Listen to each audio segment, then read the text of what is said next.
Patience is the mightiest blade in any commander's hand. I have borne witness to victories that grew quietly and to defeats that came at the thunder of haste. I speak as one who has arranged armies like pieces upon a board and waited until the shape of fortune made itself plain. You now reach for the first bright advantage. You after 30 days will have drawn a deliberate path where a mountain once stood between you and your aim. There was a captain on the western road whom I taught to hold. For many he seemed idle, fires tended, horses fed, reports read. But he did more than tend, he counted the cracks in the enemy's order and sown discord with a patient whisper. On the afternoon of the 6th week the foe attacked in fragments and was undone.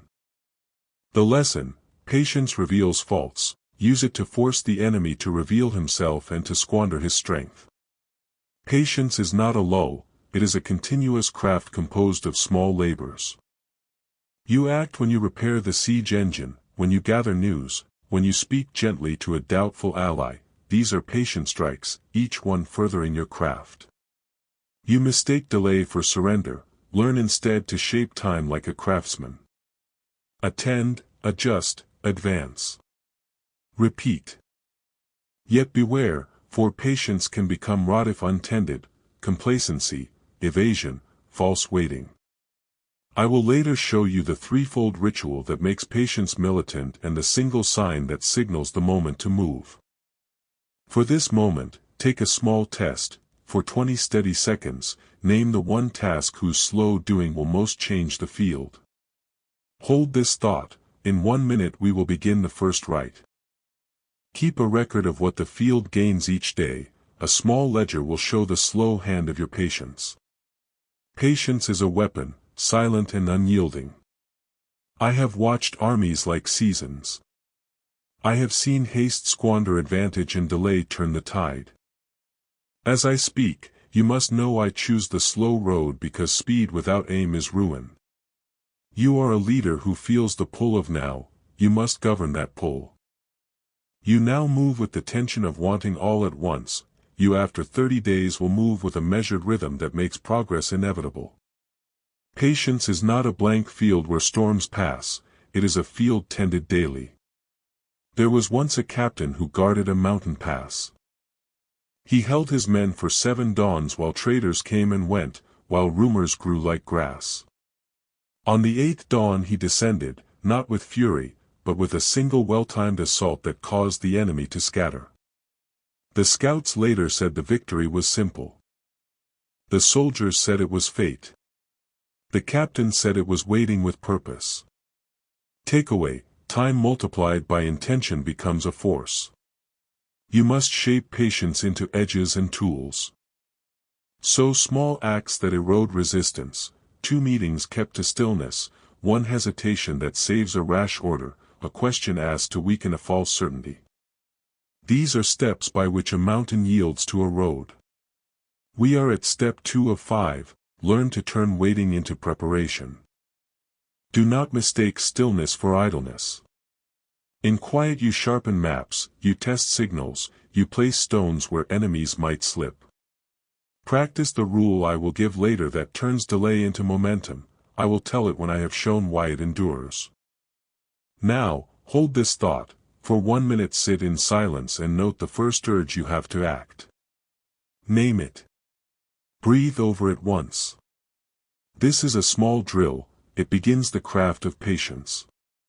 Next, the threefold ritual that turns waiting into victory will unfold. Who says patience is surrender when victory waits upon time? I speak as one who has watched seasons turn and armies learn to be still. You must learn that waiting is not absence of will but the slow application of will through seasons. Patience is a tool honed like a blade, its edge is kept true by measure and by restraint. A commander once camped beside a river that would not cross itself for 3 days. His men wanted to force a crossing, his officers urged rash deeds.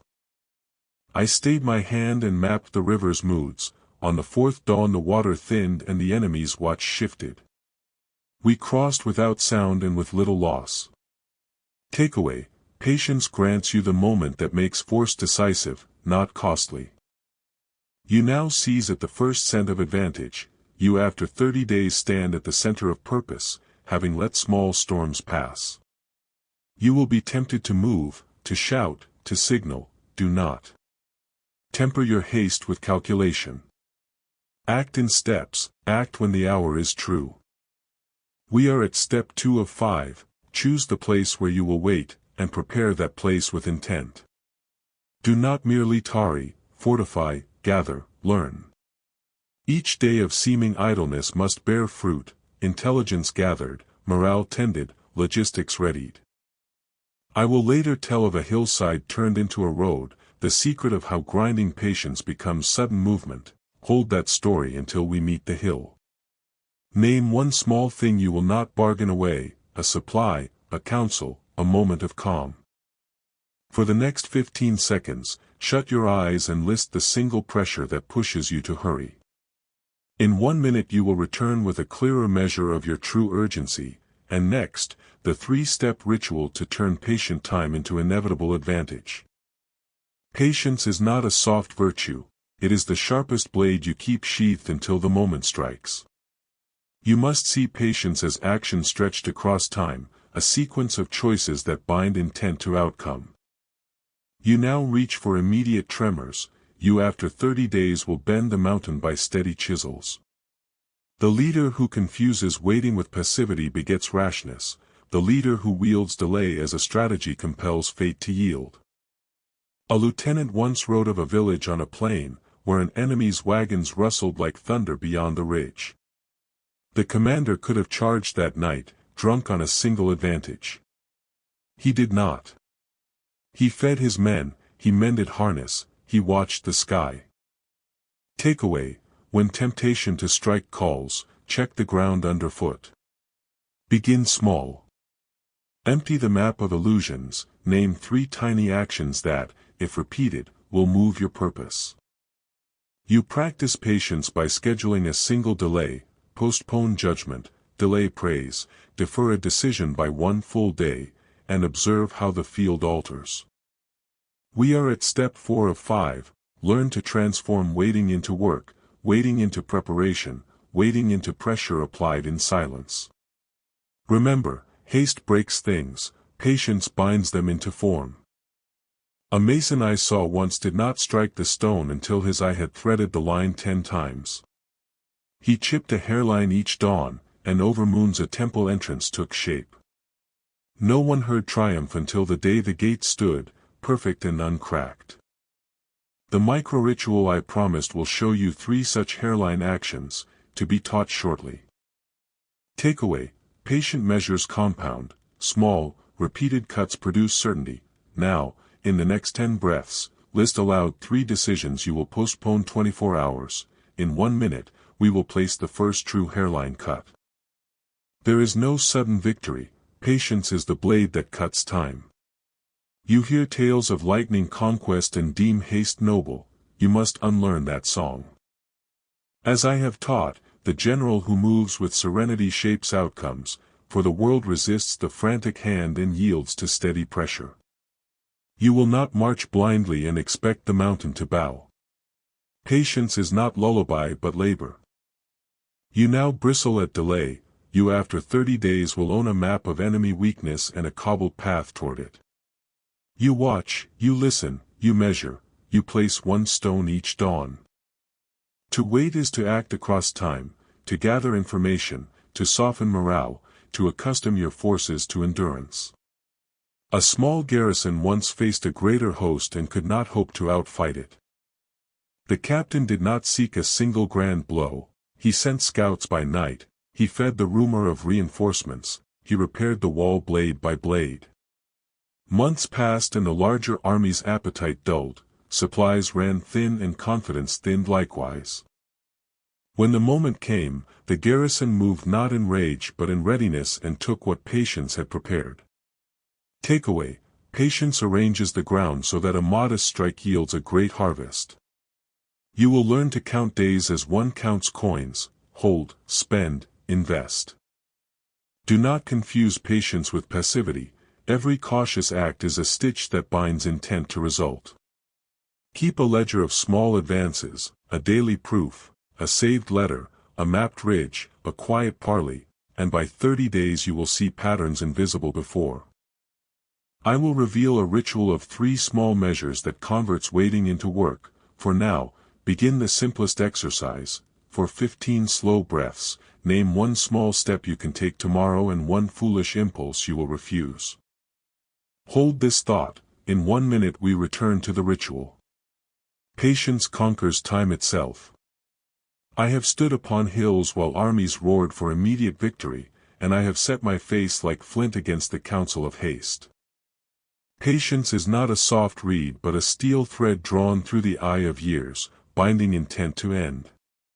You who command must learn to hold that thread, to bend, not break, to weave, not wander. The leader who mistakes stillness for weakness invites chaos, the leader who masters waiting fortifies outcome.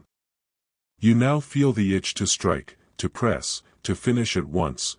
You after 30 days will have learned to let designs mature, to strike when the enemy has revealed his seam. Waiting is action stretched in time, scouting, probing, pruning, and readiness.